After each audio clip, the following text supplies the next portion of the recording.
안녕하십니까. 라스트 성공 전략의 최혜린입니다. 옵션 만기와 금통일을 앞두고 경계감이 계속되는 가운데 오늘도 코스피는 1950, 1960 사이에서 좁은 박스권을 그리고 있습니다. 어제에 이어서 오늘도 이틀째 숨 고르기 중이다라는 느낌이 강한데요. 장 초반 1960을 만들었던 주체는 기관이었었는데 이제는 외국인한테 바통을 넘겨주고 있습니다. 기관은 좀 전에 소폭 매도 우위로 전환을 했고요. 외국인도 오후장 들어섰지만 1,000억도 채 사지 못하면서 600억 정도 매수 우위를 기록해 아직까지 관망하고 있다는 인상을 짙게 들이우고 있습니다. 코스닥에서는요, 개인뿐만 아니라 외국인이 살짝 개인의 손을 잡아주면서 좀 전에 상승 전환해서 이틀째 오르는 중인데요.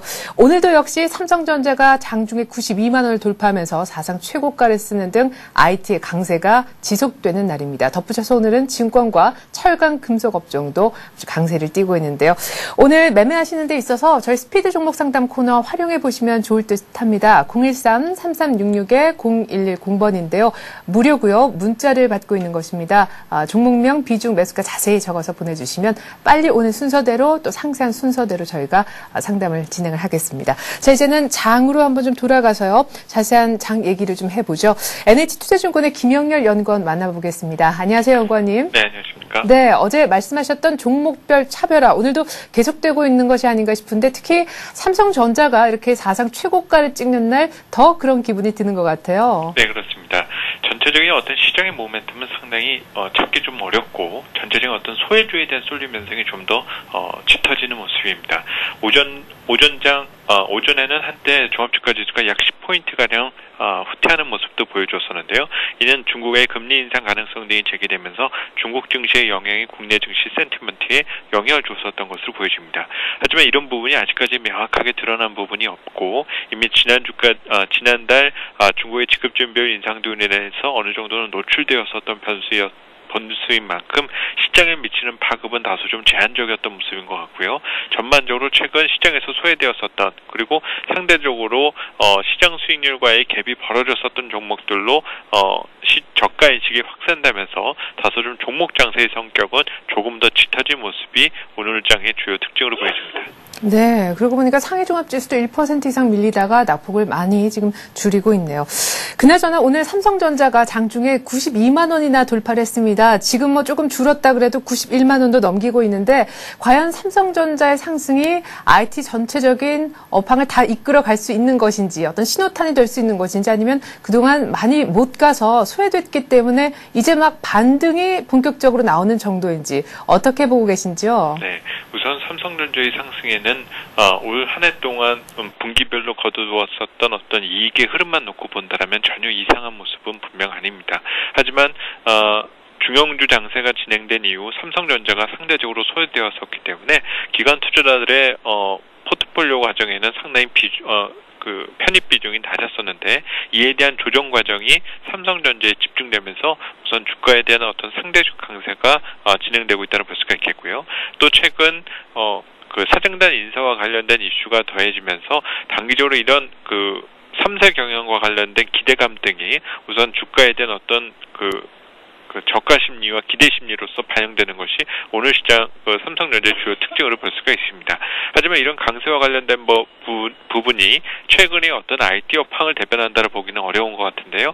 최근 IT, 특히 반도체라든지 LCD 부분에 대한 어떤 뉴스 플로우를 종합해서 보면 반도체 가격의 하락 그리고 LCD 패널의 감산 소식 등과 같은 업황 부진의 우려 등이 현재 시장에서는 조금 더 제기가 되고 있는 상황이라는 점입니다. 이런 이익 둔화의 우려가 앞으로 그리고 적어도 2011년 상반기까지 이어질 수 있다라는 불안 심리 등으로 인해서 오히려 이제 IT 업체들 사이에는 수익성 보존을 위해서는 오히려 중소기업들보다는 세트 업체, 대표적으로 삼성전자 같은 대기업이 오히려 수익성 측면에 있어서는 좀 더 안전하지 않느냐라는 그런 인식 등이 우선 단기적으로 좀 선호 현상을 이끌었다고 볼 수가 있겠고요. 따라서 결론적으로 보면 우선 IT 업황에 대한 어떤 확대 가능성에 대한 기대감보다 오히려 현재 다소 좀 우려되는 IT 업황 상황을 고려한다라면은 삼성전자가 오히려 가장 안전한 피난처이지 않겠냐라는 부분 등이 오히려 어떤 주가의 상승 동인이 되지 않겠냐라고 보여집니다.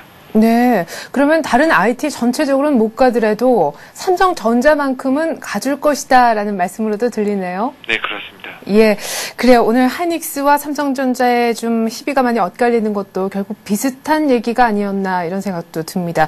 자, 이제 뭐 마감까지 1시간도 채 남지 않았는데요. 오늘 매매하시는 분들 이 부분은 꼭 봐라라는 부분이 있습니까? 네, 우선 지수의 상승폭이 커지고 1950선 안착 이후에 이 상승 시도가 계속되자 이제 투자자들은 과연 연내 2000포인트 달성이 가능한 것이냐의 궁금증이 가장 커질 것으로 보여지는데요. 하지만 우리 시장뿐만 아니라 글로벌 시장 모두 다소 좀 어떤 주식 시장에 대한 상승 탄력은 조금은 둔화된 것만은 분명합니다. 특히 최근 금값 상승에서 확인할 수 있듯이 안전자산 선회에 대한 모습이 계속 짙어지고 있다는 것은 당분간 종목 장세에 대한 어떤 진행 가능성을 대비하는 것이 필요할 것으로 보여지고요. 어제 다소 낙폭이 컸었던 조선, 화학업종에 대한 반발력, 그리고 11월 말부터 계속되고 있는 IT와 은행 등과 같은 소외 업종의 추가 상승 시도에 대한 그 과정을 살피면서 우선 트레이딩 목적으로서의 대응 전략을 살피는 것이 필요할 것으로 보여집니다. 네, 오늘 뭐 조선, 화학은 쉽사리 반등은 못하는 모습입니다. 이렇게 해서 마감 전략까지 세워봤습니다. NH투자증권의 김형렬 연구원의 분석이었습니다. 고맙습니다. 감사합니다.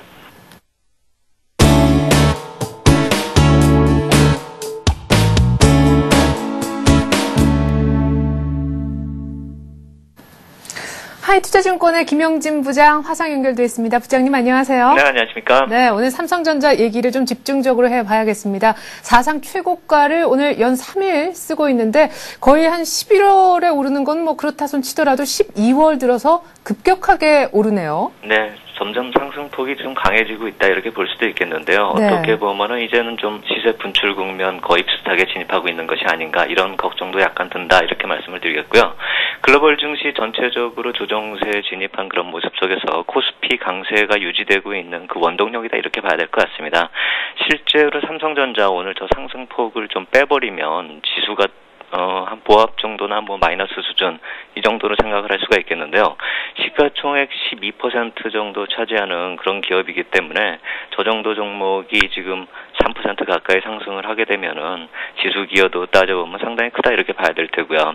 시가총액 12% 차지하는 기업이 12월 들어서는 또 11%나 상승을 했기 때문에 12월 들어서 상승폭을 따져보면은 지수 기여도를 따져봤을 때 지수가 한 25포인트가 삼성전자 때문에 올랐다 이렇게 볼 수가 있는 것이죠.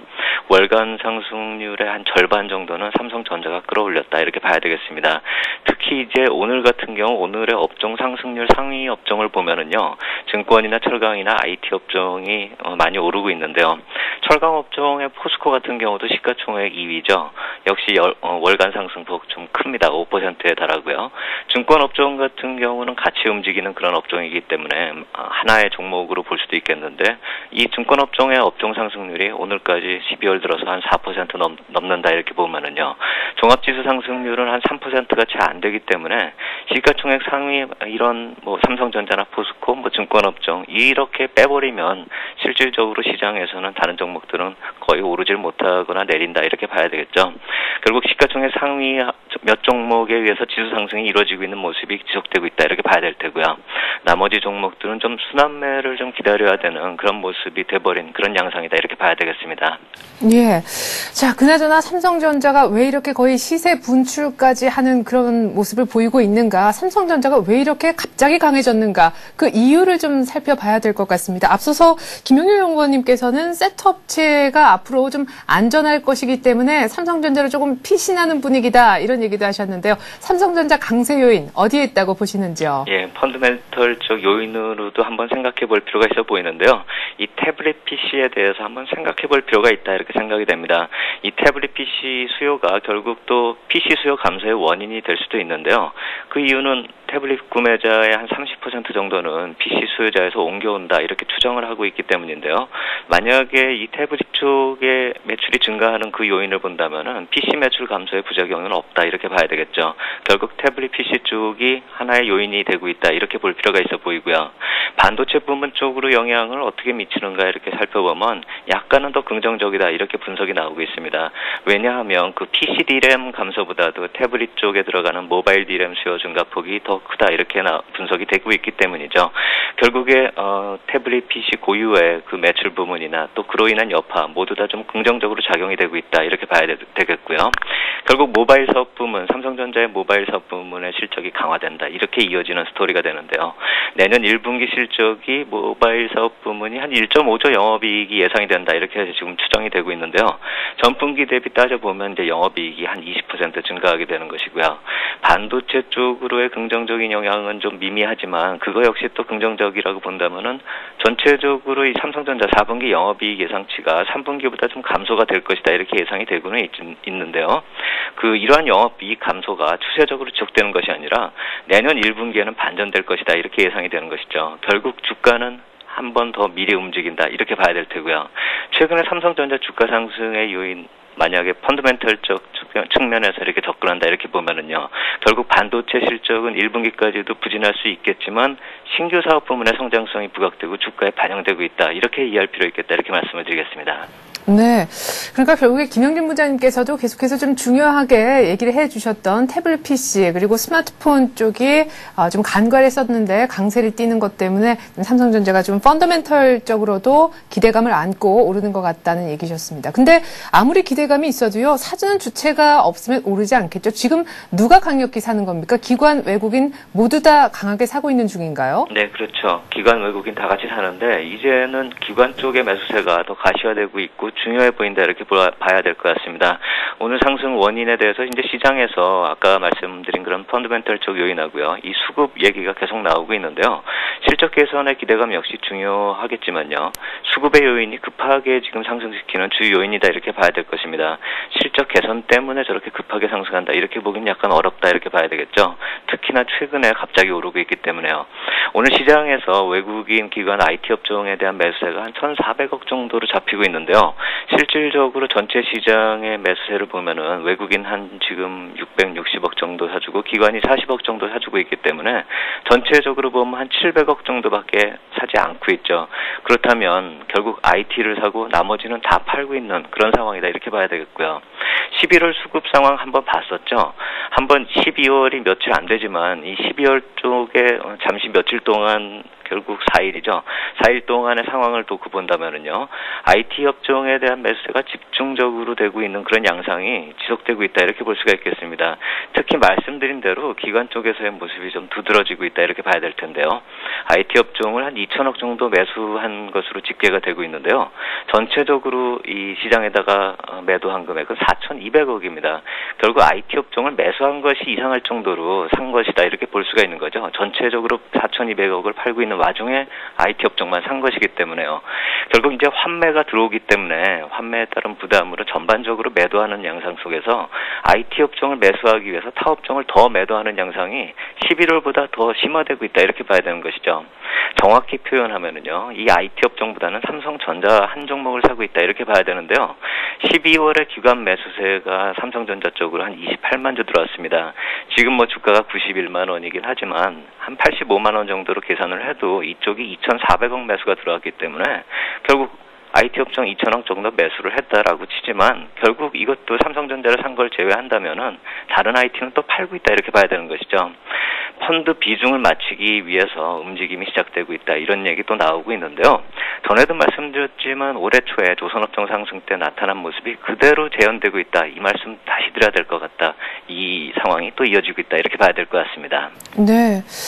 자, 삼성전자 이번엔 정말 다르다. 아까 얘기하신 것처럼 사는 주체도 분명 실적에 대한 기대감, 펀더멘털이 좋아지기 때문에 또 사는 것이어서 이번에야말로 100만 원 돌파하는 건 시간 문제다. 이런 얘기가 나오고 있는데 기관도 그렇게 급격하게 삼성전자를 주워 담는 국면이라면은 우리 개인분들도 조금 비싼 측면이 있긴 합니다만은 이 삼성전자를 좀 사봐야 되지 않을까 싶기도 한데요. 예. 그렇습니다. 시기적으로 보면은 약간 좀 늦었다라고 생각이 되기 때문에 단기 투자자에게는 좀 권유하기가 약간은 좀 어렵다라고 생각되는 게 사실입니다. 10월 말이 적기였었다 이렇게 말씀을 드렸었고요. 11월 GDR 가격이 강한 추세선을 돌파하는 그때에서도 추가하자 이 말씀을 드렸었고요. 12월 신고가 돌파하는 타이밍의 가격대에서 한 번 또 말씀을 드렸기 때문에 이쪽에서 계속 말씀을 드려왔었던 것을 또다시 말씀드리기는 좀 어렵다 이렇게 말씀을 드리겠습니다. 단기적으로 상승폭이 이 대형주가 벌써 11%가 넘는다. 이 말씀을 좀 드려야 될 것 같고요. 단기 투자자에게서는 또 저런 말씀을 드려야 될 것 같습니다. 일봉이나 주봉이나 월봉상으로 보면 볼린저 밴드를 모두 다 상향 이탈한 그런 모습입니다. 또 개인적으로 제가 보고 있는 일목균형표상으로 살펴봤을 때도요. 최근 상승의 시작이었었던 11월 3일로부터 26일째 되는 날이 내일입니다. 그렇기 때문에 보통 일목균형표상에서 변곡일로 잡는 리듬이 바로 내일 들어온다는 점에서 본다면은 물론 이 리듬이 추가적인 상승을 만들 수도 있고 그날이 단기 꼭지점이 될 수도 있는데 그런 시점으로 들어서는 상황에서 단기 투자자에게 매수 접근을 하라 이렇게 말씀을 드리긴 좀 힘들 것 같다 이렇게 말씀을 드리겠고요.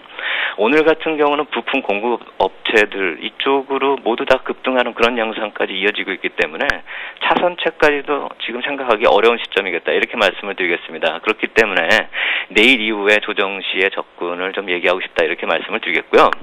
중장기 투자자의 경우는 약간 좀 틀리겠죠. 뭐 약간 여기서 또 물려 들어가도 어차피 목표가는 100만 원 이상으로 보는 게 맞겠다 이렇게 생각이 들기 때문에 좀 더 여유가 있게 접근을 할 수 있겠다 이렇게 말씀을 드리겠고요. 월봉상으로 전에도 말씀드렸듯이 큰 상승이 기대되고 있고 또 그게 중장기적인 관점에서 말씀을 드린 것이기 때문에 중장기 투자자 같은 경우는 지금 가격대에서 조금씩 조정할 때마다 분할로 매수하는 게 맞겠다 이렇게 말씀을 드리겠고요. 2000년 이후를 이렇게 봤을 때요. 삼성전자 주가 흐르며 매년 짝수 해마다 이 볼린저 월봉까지 돌파하는 그런 패턴이 지속되어 왔습니다. 2000년 이후에 2002, 2004, 2006, 2008까지도요. 그런 다음에 보면 이제 조정세로 바로 진입을 했기 때문에 이번에도 이런 강세 이후에 조정세로 진입하는 게 아니냐 이렇게 볼 수가 또 있겠는데요. 그걸 설명을 말씀을 드리면 그 당시에는요. 각 매 짝수 해마다 추세적인 상승이 한 1년 정도 최소 한 6개월 이상씩 이렇게 나타난 이후에 매수의 클라이맥스로 들어가면서 볼린저 월봉을 돌파했었던 그런 양상이고요. 이번 경우는 수령 국면 이후에 지금 2달째 상승하는 그런 상황이기 때문에 그때와는 좀 다르다 이렇게 봐야 될 것입니다. 또 앞에서도 말씀드렸듯이 이 실적이 반전되고 있다는 점을 감안을 하면은요. 결국 12월 중순 12월 중순 이후에 이제 프리어닝 시즌하고요. 1월로 이어지는 그 실적 시즌에서도 삼성전자가 중심에 있을 것이다. 이 관점에서 접근을 한다면은요. 중장기 투자자의 경우는 조정 시에 꼭 분할 한번 매수를 해서 포트폴리오 내에 꼭 편입해 볼 만한 그런 상황이다. 이렇게 말씀을 드리겠습니다. 예.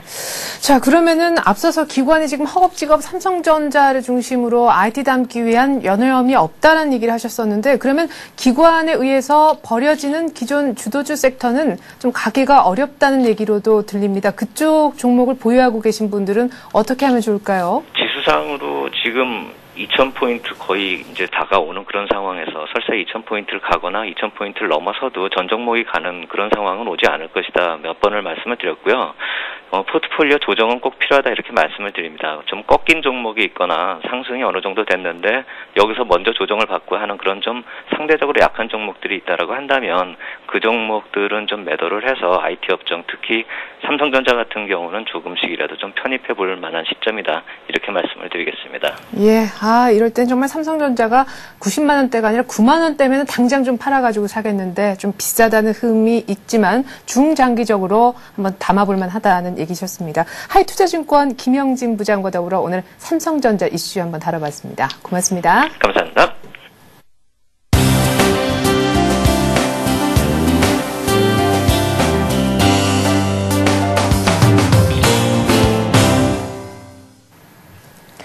네, 잠시 후면 스피드 종목 상담이 이어지겠습니다. 013-3366-0110번입니다. 한 10분 정도만 흐르면 문자 상담에 들어가니까요. 여러분들 활발한 문자 기다리겠습니다.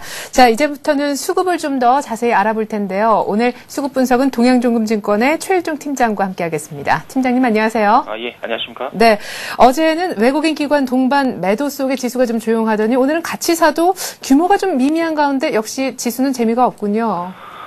일단은 수급적인 측면, 기관 쪽에서 매도 쪽이 오전 시황까지는 계속해서 진행이 됐었던 건데, 대체적으로 지금 95억의 순매수가 지금 잡혀 있습니다. 이제 오후 들어서 1시 이후에 어느 정도 이제 기관 쪽에서의 그 순매수 기조가 지금 확대되고 있는 그런 모습이다 이렇게 보시면 될 것 같은데요. 이 오전 12시까지만 하더라도 이제 3포인트 부근에서 이 지수가 이제 오락가락 하다가 현재 시점에서는 이제 9포인트 플러스까지 지금 확대되는 모습인데요. 외국인들이 한 200억 정도, 오후 들어서 이제 200억 정도의 추가적인 순매수 기조가 확대가 된 상황이고, 기관들 같은 경우가 이제 이 순매수 기조가 확대되면서 지수를 추가적인 한 5포인트 정도 추가적으로 또 올렸다 이렇게 보시면 될 것 같습니다. 대체적인 부분은 이제 관망 심리가 이제 오전장에서 계속 이어지다가 오후장에서는 일부 업종 쪽으로 이제 계속해서 순매수하는 그런 모습을 보여주고 있는데요. 오늘 외국인들의 순매수하는 업종으로 보게 되면 이제 전기전자 업종 이런 쪽을 좀 강하게 좀 매수를 하고 있는 상황이고요. 건설업과 화학 그리고 철강 금속 업종으로 이제 소폭 순매수하고 있다 이렇게 보시면 될 것 같습니다. 기관들 같은 경우는 이제 전기전자와 금융 업종을 집중 매수하는 가운데 증권업과 철강 금속 업종 등을 이제 순매수하는 모습을 좀 보여주고 있습니다. 종목적으로는 외국인들 포스코 쪽과 이제 LG전자, 현대건설, 삼성전자를 매수하고요. 그리고 이제 이러한 종목들이 이제 외국인들 한 전체 규모로 봤을 때 한 순매수 규모가 550억 이상으로 해서 외국인들이 조금 편식을 하고 있는 상황 아닌가 이렇게 볼 수 있겠습니다. 반면에 이제 기관들의 순매수하는 종목들 살펴보게 되면요. 대체적인 분위기는 이제 삼성 SDI라든가 LG 디스플레이, 포스코, 삼성증권, 삼성전기 등을 갖다 순매수를 하면서 외국인과 기관이 이제 공이 전기전자 쪽과 이제 철강금속 업종에 좀 동시 순매수하는 그런 모습을 보여주고 있습니다. 그래서 이러한 부분에 있어서는 이제 전체적인 분위기, 글로벌 경기와 국내 경기가 점차 회복세를 보일 것이라는 점이 부각이 되는 것으로 이제 이해가 될 수 있는 부분입니다. 네. 자, 일각에서는 기관을 따라하라는 얘기가 많습니다. 외국인들의 최근의 순매수 기조도 굉장히 약하고요. 오늘도 사준다고 하지만 강력하게 사주는 날은 확실히 아닌 듯 싶은데 12월 들어서 외국인들이 강력하게 사주기 조금 어려운 지금까지의 경향을 보면 기관을 좀 따라해야 되겠다 싶은데 오늘 역시 IT 금융은 꼭 들어가는군요. 철강 금속도 오늘은 좀 만만치 않게 사는 것 같은데 철강 금속 쪽은 따라할 만하다고 보십니까? 철강주 같은 경우는 일단은 경기의 회복세 이런 부분에 있어서의 어느 정도 기초 산업재 이런 쪽으로 어느 정도 이제 이 회복세를 보여야 된다는 점이 좀 부각이 돼야 될 것으로 이렇게 보고 있습니다. 그렇지만은 최근에 이제 중국 쪽에서 원자재 가격이 좀 상승을 하면서 오늘 철강주들이 좀 강세를 보이고 있다 이렇게 보시면 될 것 같거든요. 특히 고리아연 같은 경우도 이제 오늘 4.7%의 강세를 보여주고 있는데요. 포스코 같은 경우도 오늘 1.8%의 8,500원 플러스. 여기다가 이제 현대제철이 좀 많이 올라가고 있죠. 4.6%의 상승 흐름을 보여주고 있는데요. 대체적인 분위기는 좀 일희일비하는 것 같습니다. 이제 철강주로의 접근 전략 자체는 일단은 강세로의 접근 어느 정도 가능성이 있어 보입니다만은 지속 가능성으로 봤을 때는 조금 걸림돌이 좀 많이 있지 않을까 이렇게 봐지는 부분이 있기 때문에 일단은 단기적으로 접근은 가능합니다만은 중기적으로는 이익 실현을 좀 배트를 짧게 잡고 이렇게 접근하시는 게 좋을 것 같다는 판단입니다. 네, 철강금속 쪽 지속적으로 올해 연속적으로 상승하기는 조금 버거워 보인다는 얘기해 주셨습니다.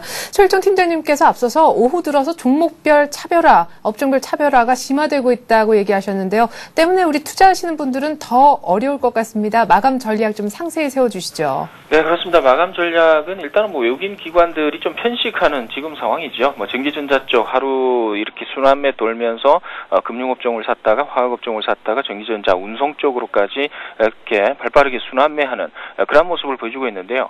일단은 이번 주에 흐름을 봤을 때는 이제 전략 자체가 조금 그렇게 적극적인 전략이 나오지 않을 것으로 이렇게 판단을 해볼 수 있을 것 같습니다.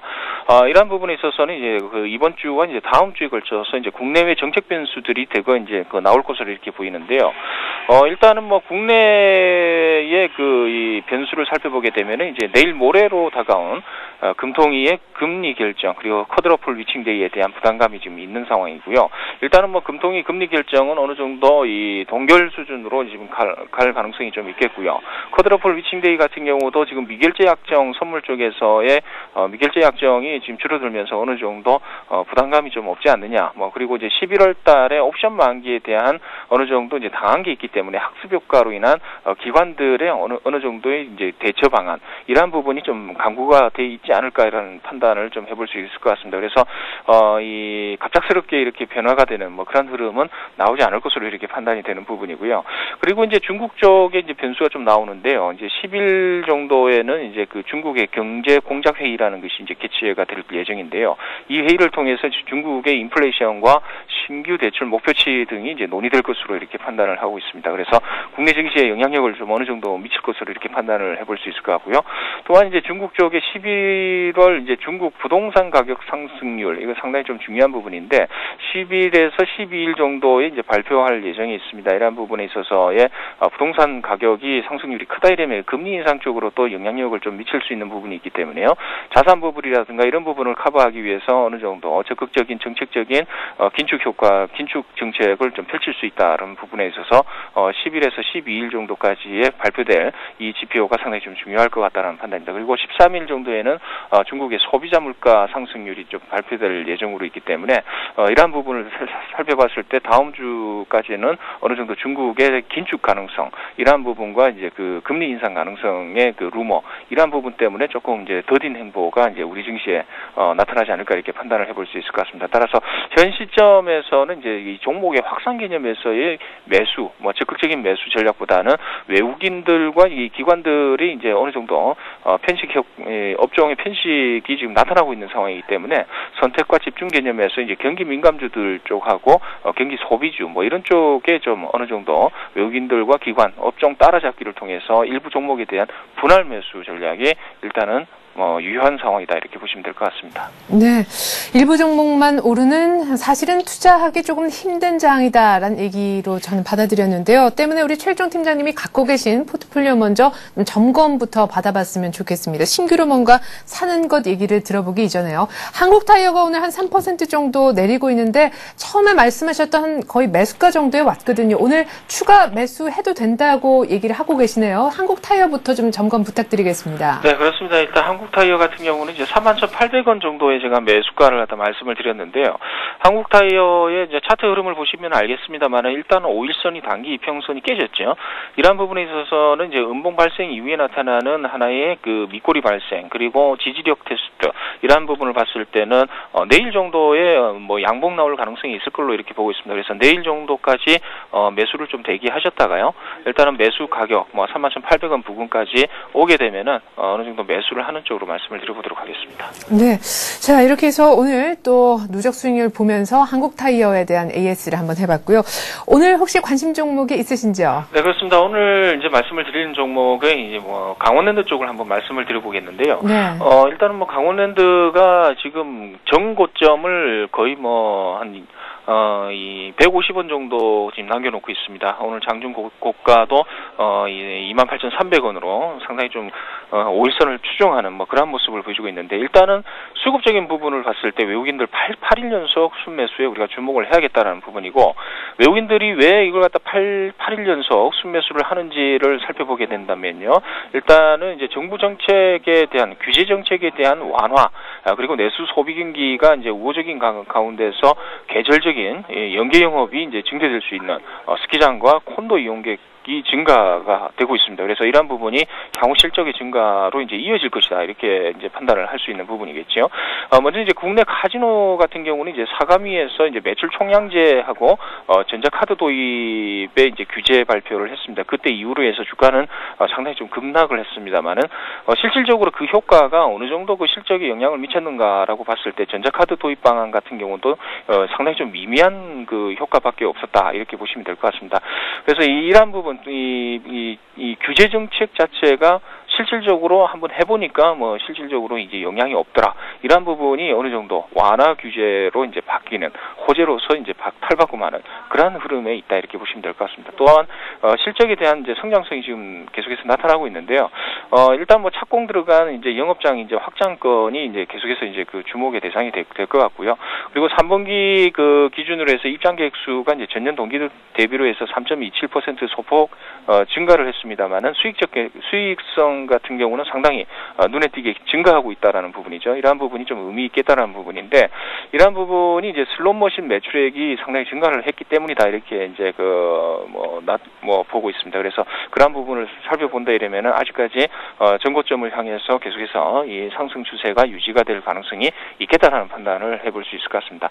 차트를 보시면서 가격적인 측면을 보실 텐데요. 일단은 오늘 5일선 추정형으로 해서 상당히 강세의 모습을 보여주고 있습니다. 현재 28,350원의 가격대가 형성이 되고 있는데요. 일단 매수가 하한밴드를 갖다 27,000원으로 잡아드리겠고요. 현재가 부근에서 매수를 갖다가 가담을 해도 되겠다, 이렇게 보시면 될 것 같습니다. 그래서 500원 분할 단위로 해서 한 3번에 걸쳐서 나누어서 사시는 것이 좋을 것 같다는 판단이고요. 목표 주가는 일단은 32,000원까지 보겠습니다. 일단 전체적인 실적이라든가 향후 이제 그 주가 이런 배당 관련 이런 부분을 봤을 때 어느 정도 추가적인 상승 흐름이 나타날 것으로 이렇게 판단을 해보겠고요. 중요한 것은 손절가인데요. 손절가 부분은 25,000원 라인이 이제 무너지게 된다 이러면은 일단은 효과 자체는 다 이제 무너지는 걸로 이렇게 보고 매도하시는 걸로 이렇게 말씀을 드려보도록 하겠습니다. 네, 외국인이 8거래 연속이나 사고 있는 실적이 좋아질 강원랜드, 오늘의 관심 종목으로 얘기 들어봤습니다. 동양정금증권의 최일종 팀장이었습니다. 고맙습니다. 감사합니다.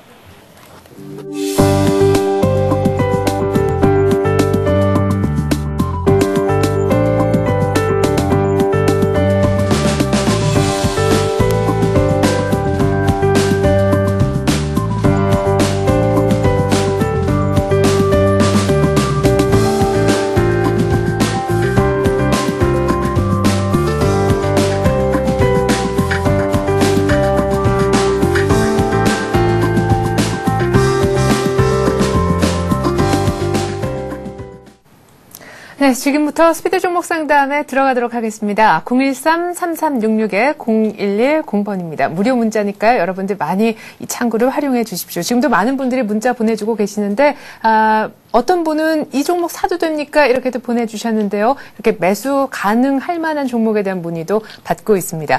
오늘도 두 분의 전문가 모셔봤는데요. 동양증권의 박현상 대리, 그리고 H&B 에셋의 김도영 팀장도 나와 계십니다. 두 분 안녕하십니까?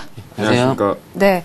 자, 코스피가 1964포인트가 오늘 장중 고점인데요. 지금 이 시각에 1963포인트, 다시금 오후장 들어서 조금 더 힘을 내는 모습입니다. 외국인이 조금 더 사주고 기관이 덜 파니까 1960선 다지는 그런 모습인데요. 오늘 흐름을 어떻게 지켜보고 계시는지, 지수는 그래도 많이 올라왔지만 1960선대, 앞부분에 많은 패널들이 이제 종목별, 업종별로 너무 차별화가 심화된다. 외국인과 기관이 사는 종목만 산다. 이런 얘기가 있었거든요. 예, 저도 그 말에는 당연히 동의를 하고요. 기본적으로 차트 보면서 먼저 말씀을 드리겠습니다. 코스피 종합지수 차트인데요. 딱 보시면 아시다시피 이 차트를 어떻게 보면은 개별 종목이라 좀 생각을 해보겠습니다. 개별 종목 차트 상담을 드릴 때는 전고점 부근의 어떻게 보면 매물에 대해서 일단 한 번 정도는 대비를 할 필요가 있으며, 그 후에 추세에 따라서 매매에 대해서 트레이딩 개념으로 접근하시면 좋겠다라고 계속 전문가들 말씀을 하시는데요. 그것과 저도 동의하듯이 일단은 오늘 상승을 하고 내일이랑 모레 만기일까지 상승하게 된다면은 아마도 전고점 부근에 대한 차익 실현 매물이 나올 것이라 생각이 좀 들고 있습니다. 그것이 외국인 및 기관 투자가의 폭발적인 매수에 의해서 강력하게 뚫게 된다면은 소위 2000포인트 시대가 당연히 시작이 되는 것으로 생각이 들고 있고요. 그것의 가장 전제 조건은 자동차주라든지 화학주 같은 기존 주도주가 얼만큼 더 성장할 수 있는가, 그리고 시가총액 상위인 삼성전자가 100만 원대에 위치하는 그런 어떻게 보면 큰 시세 분출이 나올 수 있을 것이냐는 여러 가지 복합적인 것에 생각이 들 수가 있겠습니다. 시향은 다른 거 말씀을 드릴 필요가 없을 것 같고요. 기존 두조들을 매매하자라는 패턴과 함께, 그리고 살 것이 없으면은 자동차들의 화학주를 분할 매수하자는 어떻게 보면 그런 의견으로서 좀 어떻게 보면 좀 요약을 할 수가 있겠습니다. 예. 근데 그거는 그 다음에 말씀하신 것처럼 전 고점에서 힘이 없으면은 좀 어려운 시나리오 아닌지요? 일단은 최근 강세장의 특징이 기억을 해보시면은 시장이 밀릴 때도 현대차, 기아차 같은 경우는 1%, 2%대 하락밖에 밀리지 않았습니다. 기타 어떻게 보면 순환매로 돌다가 소위 어떻게 보면 빠질 때 좀 더 큰 급락이 있었을 뿐이지, 기존 주도주들은 기억을 해보시면은 현대제철 그렇게 많이 빠졌는데 아직까지 11만 원이구나. 그런 좀 기억의 좀 회상을 좀 같이 해보시면서 철저하게 주도주의 매매를 하시는 게 가장 좋은 전략입니다. 이쯤에서 질문을 드려야겠네요. 주도주였다가 잠깐 탈락했다 다시 주도주가 될 수 있는 IT주를 지금 네. 주도주로 같이 얘기를 하시는 겁니까? 일단 저희가 저기 농담 삼아 얘기를 한 거 간단히 말씀드리자면 네. 왜 이러세요? 삼성전자 팔고 하이닉스 산 사람처럼 이렇게 좀 많이 얘기를 하거든요. 네, 다시 한 번만. 삼성전자 팔고 하이닉스 산 사람처럼 왜 후회를 하십니까? 예. 즉 그만큼 재밌는 주도주에 대한 얘기가 좀 삼성전자로서 한 종목으로 쏠릴 수가 있다라는 얘기입니다. 네. 즉 종목 선별 자체가 기존에 셌던 종목들이 계속 세지만은 중간에 좀 밀려서 이 정도면 지지선이 형성이 됐다. 그건 전 저점 부근이 됐을 때 지지선이 설정이 됐을 거라 생각이 되는데 일단 그거 좀 기억을 회상해 보시면은 올라간 것만큼 좀 수익률이 극대화하지 못했던 경험이 있기 때문에 일단은 지금 신고가라든지 좀 최고가로 형성되고 있는 종목들로서 압축을 해가지고 그렇지만 내일 모레 만기일 거지 약간의 리스크는 있기 때문에 네. 철저하게 분할 매수하시는 게 일단 나중을 돌아보면 가장 좋은 전략입니다. 네, 박경량 대리님이 오늘 농담 비유까지 드시면서 약간 좀 흥분을 하셨습니다. 네. 우리 김정은 팀장님께서는요. 네, 저는 어제와 마찬가지로 일단은 시장에 대해서 만기 부분에 대한 시장이 좀 불확실성이 좀 확대되고 있다는 측면 어제 말씀을 살짝 드렸었는데요. 일단 3월 선물물에 대한 이론가 대비해서 적급 평가로 돼 있는 부분에 대해서 선물 선매도 부분이 롤오버 될 수 있다는 부분까지 고려를 했을 때 일단 이번 만기 부분에 대해서는 대비는 일단 아무런 변화가 없을 거다라는 것이 지배적이지만 혹시 모를 부분에 대해서 대비를 해야 된다고 말씀 좀 드렸고요. 그 주도주에 앞서서보다 내년 시장을 내년 상반기를 준비하는 데 있어서 지주사 그리고 은행 쪽에 금융 쪽에 대해서 반드시 포트 구성을 나가보자라는 말씀으로 여전히 일관해 드릴 수가 있겠는데요. 일단은 측정 고점 부분의 돌파 여부는 저 역시도 만기가 지나고 나서는 돌파 가능성이 하지 않을까. 그리고 연내 2000포인트까지는 무난하게 한 번쯤은 장중에라도 한번 2000포인트를 보여주지 않을까라고 조금 더 공격적으로 지금 판단하고 있는 상황에서 저는 시장의 급등락과는 전혀 별개로 내년 포트를 구성하는 데 있어서 주도주라는 성격보다는 가치가 있는 가치주들을 가지고 저평가되어 있는 국면 혹은 또 단기 급락 부분에 맞아서 지금 눌림목에 있는 구간들을 진입해서 재차 포트에 구성해야 된다라고 말씀드릴 수 있겠습니다. 네, 관점의 차이일 수도 있겠습니다만 결국 주도주냐 가치주냐 약간의 톤에 좀 차이가 나는 그런 접근 전략이 나왔습니다. 이제 여러분들이 들고 계신 종목에 대한 얘기를 좀 하면서 자세하게 풀어 나가 보기로 하죠. 자, 먼저 신한지주에 대한 상담 요청이 들어왔네요. 43,650원에 20% 정도 들고 계신 분의 문자였는데요. 지금 47,000원. 오늘 거의 보합권 정도입니다. 이제 CEO 리스크가 끝이 나고 신한지주 정말 좀 힘을 낼 수가 있을까요? 지금까지 조금 특별하게 구분돼 왔잖아요, 사실은. 일단 결론부터 말씀을 드리자면은 아직은 좀 더 갈 룸이 좀 더 있다라고 말씀을 드릴 수가 있고요. 기존에 신한지주 사태가 터졌을 때 오늘 기사를 보시면은 신한지주가 사태 터지기 전 시가총액을 회복을 했다라는 좀 기사를 확인할 수가 있겠습니다. 9월 1일 날 구속 뉴스가 나오기 전에가 9월 1일 부근이었고요. 네. 제가 미리 좀 차트를 찍어놨는데 9월 1일 부근 좀 같습니다. 즉 9월 1일 전에 대한 그 시가총액 21조 9천억 정도, 지금은 22조 이상을 상회하는 어떻게 보면 하루 만에 좀 1조 이상이 좀 시가총액 확인이 되면서 그러나 기타 다른 은행주를 보시면은 일단 그때보다 지수가 올라 있고요. 네. 그리고 은행주도 밸류에이션 모멘텀이라든지 기타 금리 상승 모멘텀이 여전히 있기 때문에 일단 아직까지 상승 추세에 접어들었기 때문에 신한주도 역시 갈 수 있으나 중간중간에 있는 어떻게 보면은 뉴스에 대한 출렁임은 좀 더 있을 수가 있다라는 생각이 좀 들고 있겠습니다. 기술적으로는 전고점, 어떤 사건 이벤트가 일어나기 전에 전고점 부근이 딱 왔기 때문에 기술적으로는 일부 차익 실현 물량을 하신 다음에 그 후에 일정에 따라 매매를 하신다라고 말씀을 드릴 수가 있고요. 어떻게 보면 이 이벤트성에 대한 주식들은 일단 수급성에, 즉 기관들이 매매하는 것도 역시 이벤트성 모멘텀적으로 매매를 하기 때문에 일단 개인분들이 따라서 하기에는 어느 정도 좀 늦은 감이 좀 있겠습니다. 일정이 앞으로 구속에 대한 일단은 일부 능선 넘어섰기 때문에 네. 나중에는 좀 더 좋아질 수가 있다는 생각이 들지만은 한두 번 정도는 좀 더 출렁일 수가 있기 때문에 일부 정도는 리스크 관리차 차익 실현할 수 있다. 큰 그림에서 보면은 전고점 부근이 거의 5만 원 선까지도 충분히 가능해 보이긴 하지만 네. 그래도 일부적으로는 어느 정도 물량은 제가 어떻게 보면 일단은 그 다음에 어떤 저 사건 이벤트에 대해서 좀 예측하기 좀 힘들기 때문에 예. 몇 퍼센트 파시라는 말씀은 약간 근데 힘들긴 지금 하지만 비중이 20%밖에 안 네. 되시는데 이 비중 조절을 할 수가 좀 있을까요? 비중 너무 작은 예 20%도 해도 금액이 클 수가 있지 않습니까? 예, 그렇죠. 그렇기 때문에 예. 뭐 50%나 반이라든지 혹은 예. 뭐 30%는 일단은 팔고 좀 차익 실현을 하신 다음에 그 다음에 뭐 다른 이벤트성이 없는 혹은 그냥 기타 주도주로서도 같이 매매를 하실 수가 있는 전략이 좀 생각이 들고 있습니다. 네, 신한지주 문자 보내신 분 일단 일부는 차익 실현을 조금 하자 이런 얘기를 해주셨습니다. 자, 다음으로 그랜드코리아 레저 GKL 문의해 오신 분 상담을 들어가겠습니다. 2만 원에 사셨다고 하시고요. 비중은 50%라고 하셨는데 오늘 정말 다행스럽게도 오래간만에 양봉이 떴습니다. 이제 좀 18,000원대 지지를 받는 겁니까? 네, 일단은 결론을 먼저 말씀드리자면 어제 저점이었던 18,250원에 대해서 오늘 종가 부분에 지지를 할 수 있느냐 부분이 가장 중요하다는 포인트를 잡으셔야 될 것 같습니다. 만약 오늘 종가에 그것을 이탈하게 될 경우 추가 급락 부분이 또다시 실현될 수 있는 부분은 기술적으로 한번 말씀을 좀 드리겠는데요.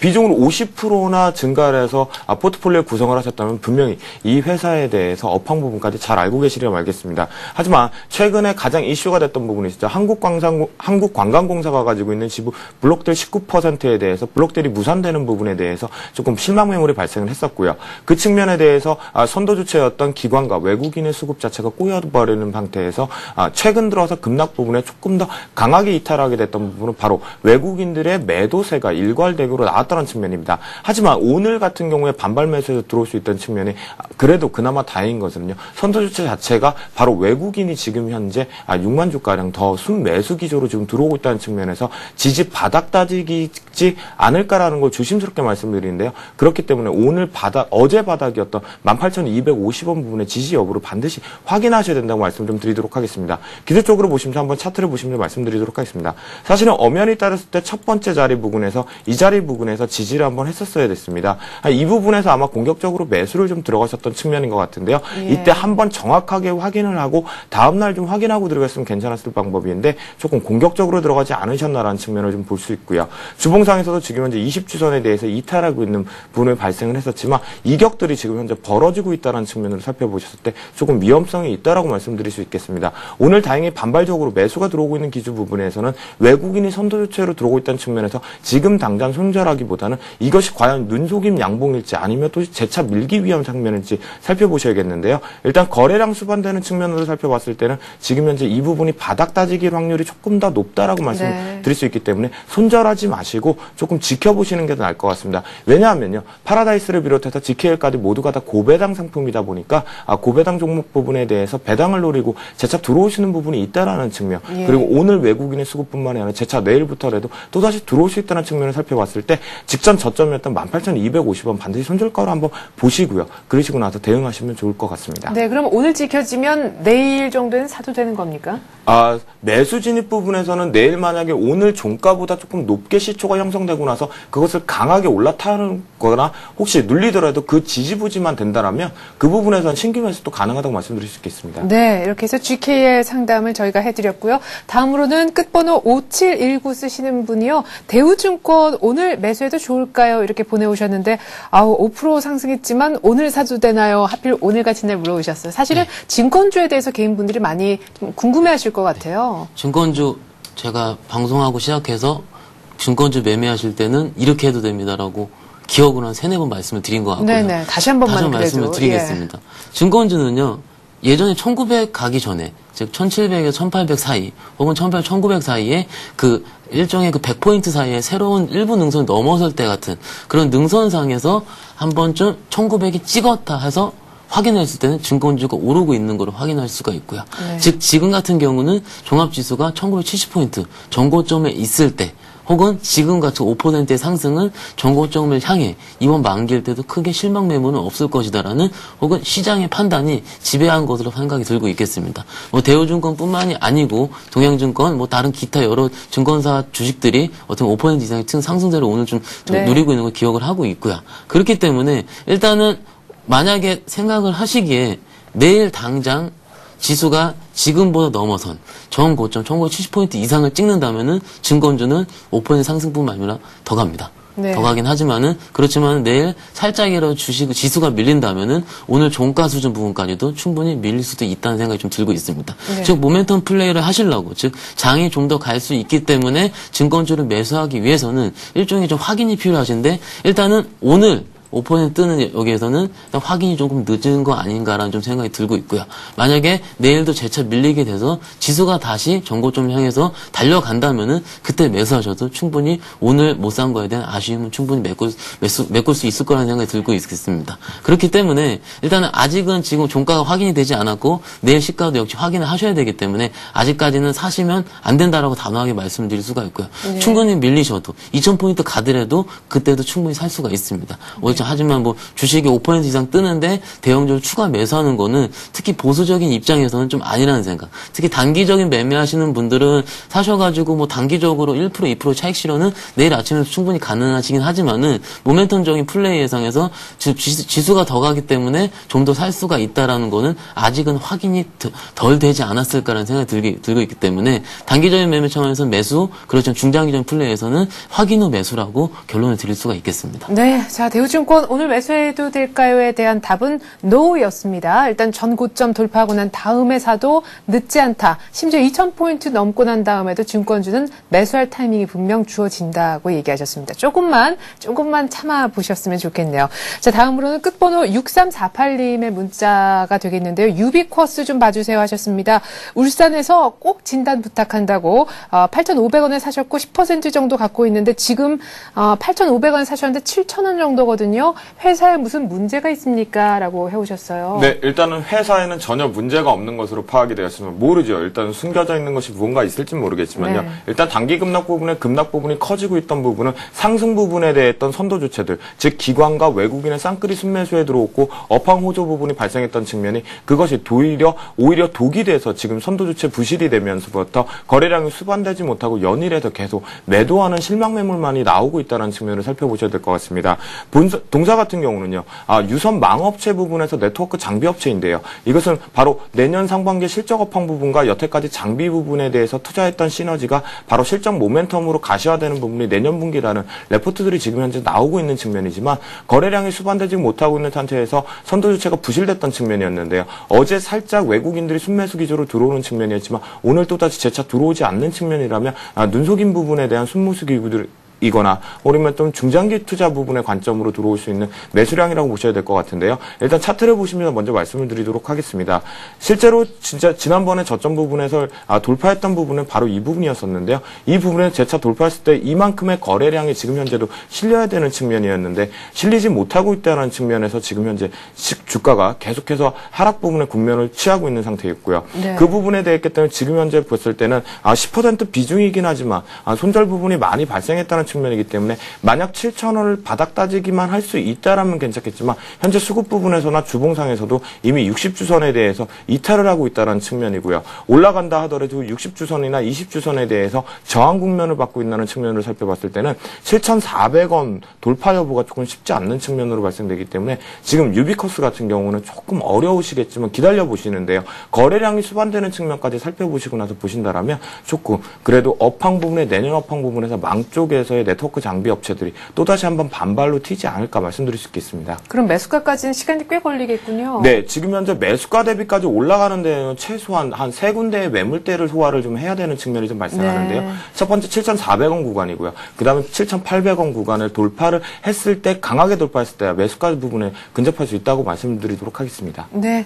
자, 이제는 두 분 전문가와 인사하기 전에 오늘 들고 나오신 오늘의 관심 종목도 얘기를 한번 들어보겠습니다. 지금같이 애매한 장에서 전문가는 어떤 종목 보고 있나 궁금하실 텐데요. 먼저 박현상 대리의 오늘의 관심 종목 뭘까 공개를 받아보기 이전에 현대모비스 정말 축하를 드리겠습니다. 이렇게 뒤돌아보니까 제일 저점에서 거의 사신 격이 됐는데 한 주 만에 27만 원에서 30만 원 목표가 달성했습니다. 오늘 더 올라버리네요. 그러니까 현대모비스 같은 경우는 솔직히 말씀드리면 이렇게 일주일 만에 빠르게 올라가진 않을 것이라 예상했습니다. 한미 FTA 결과를 모르셨을 테니까요. 어떻게 보면 그거는 우발적으로 나온 뭐 변수기 때문에 그렇게 생각은 안 했었으면 좀 기분은 좋은데요. 네. 생각을 해보시면은 아까 제가 시황에 말씀드릴 때 살 게 좀 없을 때는 자동차주에 대해서 시각을 한번 돌려보자. 주도주는 어느샌가 돌려보면은 빠질 때도 몇 프로 안 빠져 있고 나중에 시장이 급등을 할 때는 같이 급등을 할 것이다라고 좀 말씀드렸기 때문에 같은 논리로서 시장 자체가 애매한 상황일수록 우리의 기억을 되돌아보면은 계속 나중에는 정고점을 돌파하는 시도가 있었습니다. 지금도 역시 30만 원을 뚫은 주가, 일단 단기 목표가는 정고점 부근으로 30만 원 말씀을 드렸기 때문에 일단은 홀딩에 대한 의견 당연히 말씀을 드릴 수가 있고요. 자동차에 대한 부분 역시 앞으로 성장성은 여전히 유효합니다. 부품주도 역시 좀 더 폭발적으로 성장했으면 했지 자동차의 완성차보다는 부품주가 오히려 좀 더 좋을 수가 있다는 견해가 좀 더 많기 때문에 계속적인 홀딩을 권유해 드릴 수가 있고요. 네. 그 삼성물산 같은 경우는 오늘 관심 종목이 네. 삼성물산이신가 봐요. 예, 물산으로 좀 들고 왔는데요. 네. 일단 뭐 자동차주는 들고 계셨기 때문에 포트에는 일단 계속 포함을 시켜 놓으시고요. 예전 같은 경우 KB금융주 포트에 좀 포함되어 있었기 때문에 일단 은행주라든지 자동차주 지금은 일단 지금 정도라면 이제 건설주 정도도 어느 정도 일단 포트는 들어가야 될 수 있지 않을까 하는 생각이 들고 있고요. 네. 그 중간에 가장 많이 좀 모멘텀이 있는 것들이 일단 뭐 제가 CG에 나오는 것처럼 삼성전자랑 코닌 같은 관계사에 대한 수주 증가라든지 삼성물산에서 하고 있는 플랜트 사업이 시장 확대에 따라 성장성이 있고요. 그리고 핵심적인 키포인트는 삼성 SDS라든지 에버랜드가 상장을 하게 된다면은 지분 가치가 꽤 많이 부각될 전망으로 누구나 예상을 하고 있기 때문에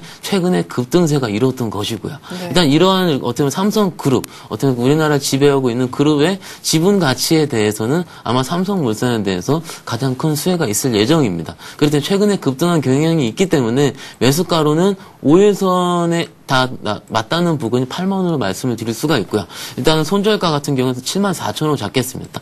21선이 맞닿아 있는 부분인데 매수하실 때 원리는 5일선부터 21선까지 계속 나눠서 분할 매수 당연히 말씀을 드릴 수가 있고요. 네. 일단 목표가로는 단기적으로는 일단 9만 원 정도로 말씀을 드릴 수가 있겠습니다. 지금은 없긴 하지만은 주봉으로 살펴보시면은 주봉상 2007년도 전고점이 어떻게 윗꼬리 난 거 빼고는 딱 9만 원 정도 수준입니다. 네. 단기적으로 9만 원 정도 무난한 예상되기 때문에 8만 원 초반대에서는 적극적으로 매수에 임하시는 게 가장 좋은 전략이 생각이 들고 있습니다. 네, 한 번도 거의 21선 아래로 한 두 달여 동안 내려온 적이 없었던 삼성물산. 오늘 딱 조정을 받고 있는데 조금만 더 밀려서 8만 원대 초반 되면은 적극적으로 담자고 얘기하셨습니다. 목표가는 9만 원 얘기가 나왔고요. 우리 김대웅 팀장님은 어떤 종목 들고 나오셨습니까? 네, 어제 말씀드렸던 지주사 편이 꼭 하자라고 말씀 좀 드디어. 드립니다. 드디어 지주사에 대해서 또다시 CJ를 한번 가지고 나와봤습니다. CJ 부분 같은 경우는 자회사들의 실적 부분에 중국에서의 선전 가시화가 되고 있다는 측면으로 한번 보셔야 되겠고요. 최근 이슈화가 됐던 오미디어 홀딩스 부분에도 인수합병 부분에서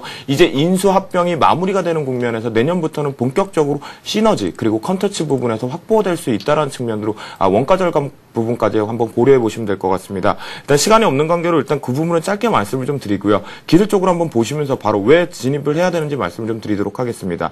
현재 지금 그려가고 있는 차트에서 보시는 바와 같이요. 저점 부분에 대해서 두 번의 지지를 하고 나서 21선에 대해서 저항을 했던 부분에서 강하게 돌파라는 시점에서 매수 진입이 들어갔던 측면이었습니다. 제가 오늘 눌림목 구간에서 반드시 가져가야 된다 그러는데 제가 방송을 들으면서 조금 강하게 올라탔던 측면이 있는데요. 네. 이 부분이 89,000원에 대한 1차 저항선이 조금 발생될 수 있다는 측면만 고려한다면 눌림목 구간에 반드시 지수사 편입을 하자는 측면에서 CJ 오늘 가지고 와 보았습니다. 예, 그러면은 목표가를 얼마까지 보시는 거예요? 네, 목표가 같은 경우는 89,000원에 쉽게 돌파가 가능하다라고 사례되는 입장에서 목표가는 직전 고점보다 조금 낮은 95,000원에 설정을 해드리겠고요. 손절가 같은 경우는 넉넉히 보는 측면에서 내년 상반기까지 바라봤을 때 75,800원으로 제시해드리도록 하겠습니다. 네. 자, 이렇게 해서 오늘 두 분 전문가는요, 각각 삼성물산과 지주회사 CJ를 들고 나오셨습니다. 우리 박현상 대리 일주일 만에 10% 수익을 냈었는데, 다음 주는 두 분 모두 다 10% 이상 수익되는 종목들 공개해봤으면 좋겠습니다. 오늘은 동양종금증권의 박현상 대리, HBMBS의 김도영 팀장과 함께 해봤습니다. 말씀 고맙습니다. 네, 이제 동시호가 이미 접어들었네요. 오늘 장 끝나기까지 8분 정도가 남아있습니다. 오늘 1960선 정도 근처에서 역시 끝이 날 분위기고 코스닥은 이틀 연속 오를 것 같네요. 지수는 조용하지만 들고 계신 종목은 혹시 난리 났나요? 저는 장 마감 끝나고 난 다음 내일장 미리 대비해보는 전략 갖고 돌아오겠습니다. 고맙습니다.